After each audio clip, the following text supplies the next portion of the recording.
skating and shoes from 15 years ago and on, you know, like Mark Johnson, Emerica's, and all my old stuff. So I just want to kind of get back to something that was thicker in the bottom to protect my feet. I feel my board good with these, and it doesn't hurt, so I'm pretty psyched. I've been skating in it like every day, and it seems to work really good. I like it. I like the low one. I like the mid-top one. I mean, this it feels like pretty, makes your foot feel pretty safe, you know? Yeah, mostly all the stuff I work with the designer at Soltech, we just design it together and figure out like how much padding goes where and all the lines, everything. We just draw it all together. I've always like just drawn most of the stuff and worked with the designers. They're super cool, you know. So this one is like nothing like what the first one came back. The first one came back, it was like more like the shape of like a Nike Dunk or something like that, and then it slowly just went away from that and turned into this. I don't know. Let's have a solid toe rather than a toe cap, you know? And then it just kind of like just took that part and just kind of like tried to replicate the Reynolds 3, you know, with that same kind of line, and then the rest just kind of came together.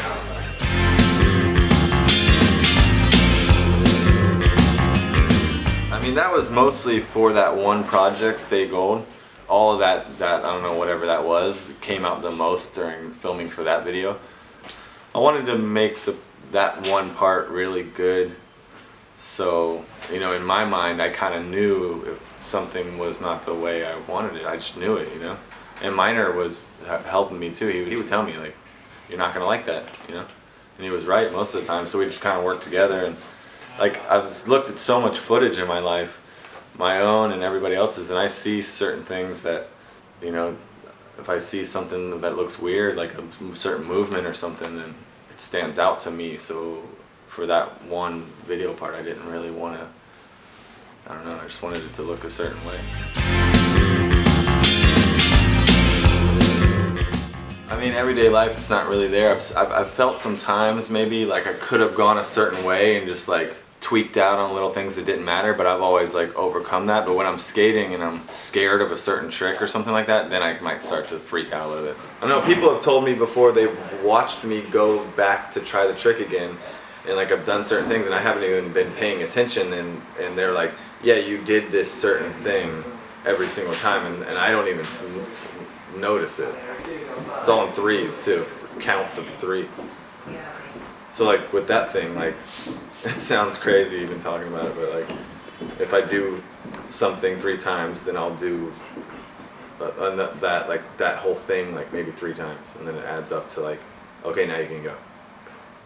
Many times where kids have came up to me and they're like, yeah, you know, I have OCD and this, and then like that, and sobriety too, you know, that people come up, they're like, damn, 10 years sober, like they like either are doing it or trying, so I'm psyched, you know, if I could, wherever I can help somebody, I'm happy. I think that's part of the reason why I'm sitting here, maybe. What? Yeah.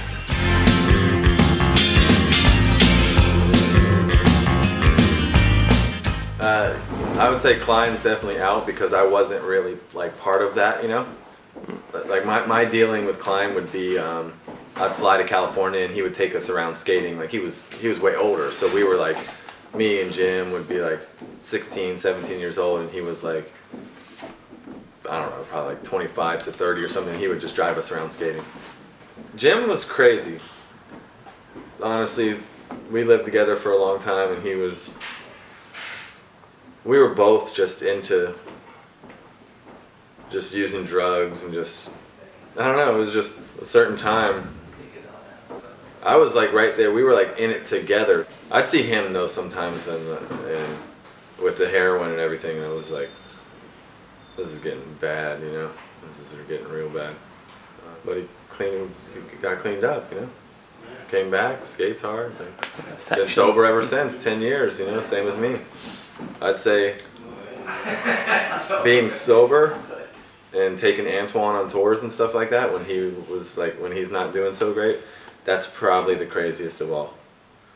Because when you're like with people that are using drugs and drinking, you're also doing it, you don't really, that's just what's happening, so it's whatever. But yeah, I mean, from what I've learned from being an addict and alcoholic and all that stuff is the only time that the person is able to stop is when they're ready to stop.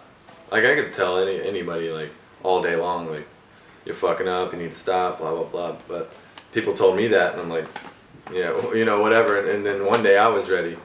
So it does suck, you know, it does suck because he's like one of the most talented skateboarders in the entire world. Probably one of the best skaters I've ever seen in my life.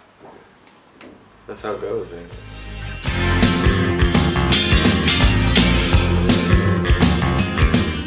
I was telling him the same thing because he gets really obsessive about the people he likes and is into. He's like, so you see like the Mariano with the rail tricks, and then Klein with the foot plants, Rodney Mullen with the dark slides. Like, I don't know how he learned that. That's crazy. Yeah, if you asked him, he just would tell you that he just does anything he can just to get it off.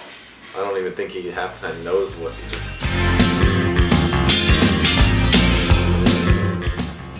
Like my local skate shop, I guess the people that were producing the movie stopped in and just said, we need a kid that skates. Do you guys know anybody? And then they called me and said, you want to make $2,000, you just got to skate down the street. Like, yeah, hell yeah, sounds cool to me, you know? And then just went there, and they had like a little like trailer that said like skateboard kid on it. Like, got to skate all around downtown Tampa, like with a free pass because they were filming, you know, nobody could kick us out. And miss school and get $2,000. So overall it was a good experience. And I get checks today.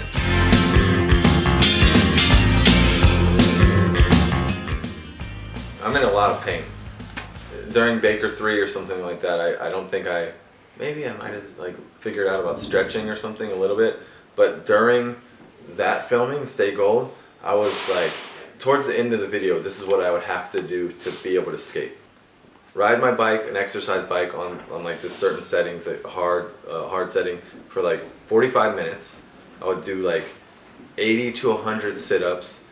I would do all this stuff with weights, protein shakes, swim like 80 laps in my swimming pool every single day, and go skate and try to go to the 5-stair or something, or a skate park, and do like 20 heel flip shove-its down the stairs every day until I'd go film the trick. That's what it would take to be able to do the trick.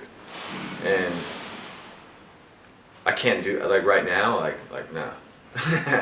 You know, people ask me like, how do you do it? How do you do it? Like, I'm not jumping a 16 right now.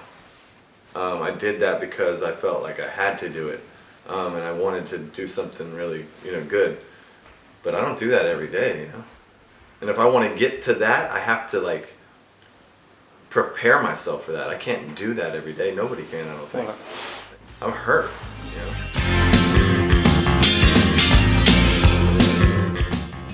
I mean, I'm like on the fence. Like I'd like to just say like, yeah, I could do some of that stuff, but I think that took a lot out of me. You know, the sucky part is the tricks get harder and you get older and in more pain. It doesn't work.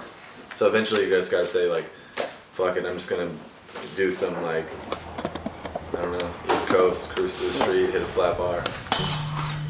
I don't really feel like I need to make another part like that. I made that part, so to me, I'm like, I'm good. I'm happy with that, you know?